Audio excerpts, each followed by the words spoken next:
Welcome back, everyone. Today we're going to break down the third quarter 2025 earnings call from Medallion Financial Corp, ticker MFIN. Yeah, and this one definitely caught the market's attention. The stock jumped, over 6% right after the call? It did. That kind of move tells you there was some real substance there, not just meeting expectations, but probably beating them significantly and laying out a clear path forward. Absolutely. And the big themes that really came through, I think, were scale and strategy. They delivered some really strong numbers, especially on an adjusted basis. Right. Scaling that loan book through partnerships seems key.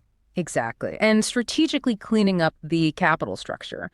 So our job today is to unpack those results, look at the numbers, and understand how MFIN is positioning itself, particularly looking ahead to 2026. Okay, let's kick things off with those headline results. They definitely beat estimates, but there was a bit of noise in the GAAP number, right? There was. So GAAP EPS, that came in at 32 cents per share. But the number everyone's really focusing on is the adjusted EPS. That was $0.46 per share. And that adjustment was for? It excluded a $3.5 million one-time charge related to redeeming some preferred stock. We'll get into the why on that later, but stripping that out, $0.46, well, that beat the consensus estimates by almost 60%. Wow, nearly 60%. That's a massive beat. And revenue. I guess we're looking at net interest income as the main proxy there. Correct. NII, net interest income, hit $55.7 million, also a solid beat versus consensus. And this strong performance flowed through to a few operational records for them. Like what? Record highs in net interest income, as we just said, but also in total loan volume and their overall asset base. So the top line and the operational scale are definitely trending up. Sets a positive tone. Okay, so let's dig into that engine room then. Net interest income and, crucially, the net interest margin, or EA. High rates are helping everyone, but is their margin durable? Can it keep expanding? That's the million-dollar question, isn't it? Their NII was up 6% year over year, which is solid. And the NIM itself landed at 8.21%. 8.21%. And how does that compare? That's actually up 10 basis points from this time last year. So they are managing to expand that spread, even in this environment. So how are they doing that? Is it just pricing new loans really high? That's a huge part of it, yeah. The average yield across their entire loan portfolio is now 12.39%. But look at what they're originating today. Okay. New recreation loans are going out the door, averaging, get this, 15.77%. And new home improvement loans are averaging 10.9%. 15.7%. Wow. Right. And both of those rates are well above that overall portfolio average, that WAC or weighted average coupon. So every new loan they write at these rates is mathematically pulling the overall margin higher. Okay, that makes sense for the asset side. But what about the other side of the equation, their funding costs? Are deposit rates creeping up and eating into that spread? Well, this is where they seem to be executing really well. They mentioned the average rate they pay on deposits only ticked up by 1 single basis point from Q2. Just one. It's sitting at 3.82%. So they're writing loans near 16% and funding them below 4%? That's quite a spread. That's the recipe right there. Discipline on deposit costs while being aggressive, but hopefully smart, on originating high-yield assets. That's driving the NAM expansion. And that leads us right into the growth story, which seems increasingly tied to their strategic partnership program. Originations overall were huge, $427 million, but the partnerships are really accelerating. This is the scale part of the story we mentioned. Those partnerships accounted for $208.4 million of the total originations. That's almost half, and it's a record for them. Right. Remind us how this model works again. Why is it so attractive for them versus just holding everything on their own books? It's all about capital efficiency and fees. Medallion originates the loan, does the servicing work, and crucially, they collect an upfront origination fee. Yep. Then they hold the loan for just a very short period, maybe 3 to 5 days, collecting a tiny bit of interest income, and then they sell the loan back to their strategic partner. So they get the fee income, a sliver of interest, without tying up your balance sheet long term. Exactly. It lets them generate massive volume and, importantly, fee income, which is growing incredibly fast. That fee stream nearly tripled year over year. It hit $1.5 million just this quarter from the partnerships. Tripled. Okay, that's not just incremental growth, that's exponential. Are they signaling more of this, or is this pace likely too slow? Oh, they seem very optimistic. Management expects the volume acceleration to continue. They even said they're talking to new potential partners right now. Oh, really? Yeah, they expect to sign contracts with 1 or 2 new partners in the next quarter or two. So it sounds like this engine is still very much in its ramp-up phase. Okay, that's the growth story. High yields, partner leverage. But the flip side is always risk. You mentioned nearly 16% on new rec loans. That sounds great now. But what happens if the economy turns? How are they managing credit quality with that kind of yield target? Yeah, that's always the balance, isn't it? Management kept stressing disciplined execution and using their data analytics. They insist they're focused on growing with strong credit quality, not just chasing yield blindly. Okay, so what do the actual credit metrics look like? Provision for losses. The provision for credit losses this quarter was $18.6 million. Interestingly, that was actually down a bit from Q2, sequentially lower. And the total reserve.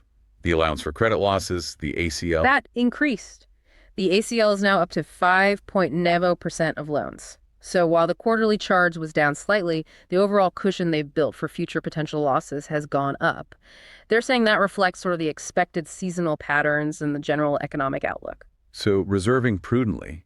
But what about the quality of the loans they're actually writing now? Are they still going after the same borrowers? No, and this is important. They highlighted the FICO scores on new originations. For recreation loans, the average new borrower FICO is 688. For home improvement, it's even higher, 7799. 779 is well into prime territory. Exactly. They're actively shifting the portfolio mix towards stronger credit profiles, more super prime and near prime borrowers. That provides a buffer if things get tougher economically. Makes sense. And how are actual losses tracking? Charge-offs. They're definitely seeing some, as you'd expect, with these types of loans as they season. Net charge-offs were 3.36% for the recreation book and 1.03% for home improvement. Which sounds high in isolation, but presumably covered by those high yields. That's the model. The yields are designed to absorb that level of expected loss and still leave a healthy margin. And serious delinquencies, like 90-plus days past due, are still pretty contained, under 0.6% for rec, under 0.2% for home improvement. Okay. And before we move off risk, we have to touch on the taxi medallions. That saga is finally ending. It really seems like it. This has been hanging over them for years, right? This quarter, they collected another $6.1 million in cash from that portfolio, which resulted in $3.4 million in net recoveries and actual gains. Wow, gains on taxi medallions. Didn't see that coming. I know, but the headline number is the remaining exposure. Total net taxi medallion assets are now just $5.1 million. $5 million out of their total asset base. It's less than 0.2% of total assets. Basically, the tail risk from that whole legacy business, it's gone, wiped out, which frees up management attention, capital, everything for the core consumer lending growth. That's a huge milestone. Okay, so that reduction in legacy risk ties into the other big strategic move this quarter, that preferred stock redemption you mentioned earlier. They took a $3.5 million hit to GAAP earnings to get rid of that Series F preferred. Why do that now? Yeah, it seems counterintuitive to take a charge, right? But think of it like refinancing expensive debt. They paid a penalty now, yes, that $3.5 million hit. But by redeeming that specific series of preferred stock, they lower their ongoing cost of capital. So it hurts this quarter's GAAP numbers. But it boosts future earnings power. They're essentially swapping a one-time charge today for lower permanent financing costs going forward. It makes the bank's funding cheaper, which should lead to cleaner, more profitable earnings down the road. It's a strategic balance sheet optimization. Got it. And alongside that, they're still returning capital to shareholders. They are. Kept the quarterly dividend steady at $0.20 per share, and they highlighted they still have $14.4 million left on their current $40 million share buyback authorization. And they expect to use it. Yeah, they signaled expectations for more share repurchases in the coming quarters. Shows confidence from management in the underlying cash flow and the stock's value, I suppose. Okay, one slightly concerning point, maybe operating costs were up. $20.7 million, an increase of $1.7 million year over year. They blamed tech investments. They did.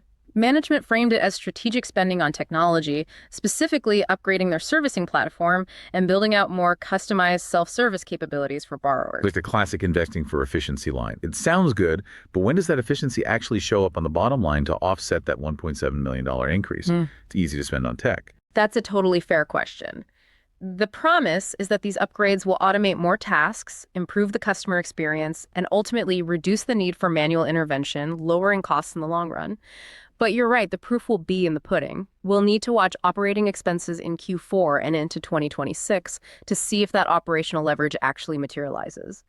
They're trading short-term pain for hoped-for long-term gain. Okay, something to monitor. And just rounding out the picture, any comments on the macro environment, particularly interest rates? Yeah, they sounded pretty constructive there. They noted that the recent trend towards potential rate cuts, or at least stabilization, should start to filter through into a lower cost of funds for them over the next couple of quarters. Which would be another tailwind for that NIM expansion we talked about. Exactly, especially since they're still locking in those high yields on new loans. They also formally announced the planned CEO transition. Andrew Murstein is set to take over as CEO effective January 31st, 2026. So some leadership continuity planned as they move into this next growth phase. Okay, this has been a really good breakdown. It sounds like a quarter where MFIN really focused on, well, executing on that growth plan, high yield loans, leveraging partners, while simultaneously doing some important housekeeping on the balance sheet. That sums it up pretty well. Strategic de-risking meets accelerated high margin growth, optimizing the structure for scale. Right.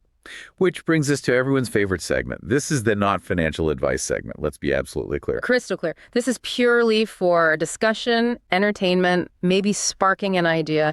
It is absolutely not financial advice. Do your own research, consult a professional. Don't trade based on a podcast segment. Okay, disclaimer delivered. So looking at everything we just discussed, the strong $0.26 operation adjusted EPS, the fact that the preferred stock issue is now cleaned up, that ongoing growth, especially from partners, it feels like maybe the market isn't fully appreciating the potential here. You could argue that, yeah. The core earnings power looks pretty solid once you strip out that one-time charge. So here's the outrageous but plausible idea.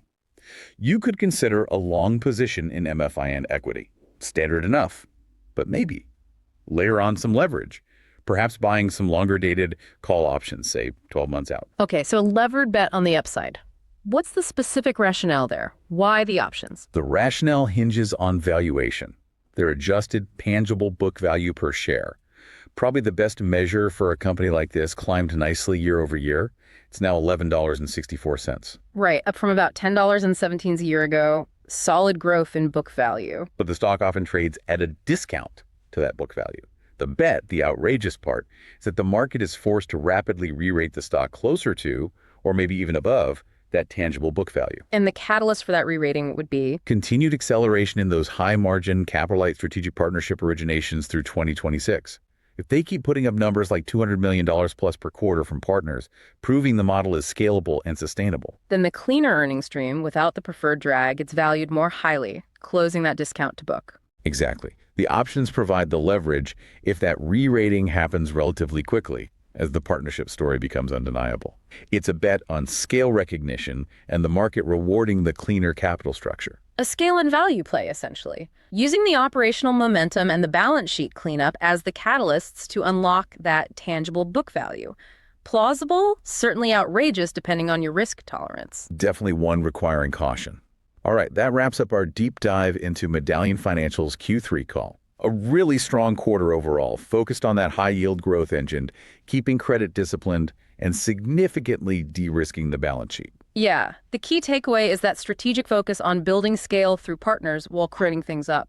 The question left for you, the listener, to think about is this. How fundamentally does this shift towards massive partner-led origination change the nature of MFIN? What do you mean? Well, if they're consistently originating $200 million or more per quarter via partners, are they still just a niche consumer lender?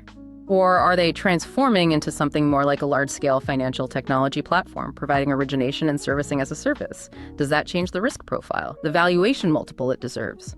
Something to chew on. Interesting angle. Okay, until next time, we've broken down the call so you don't have to. Thanks for joining us.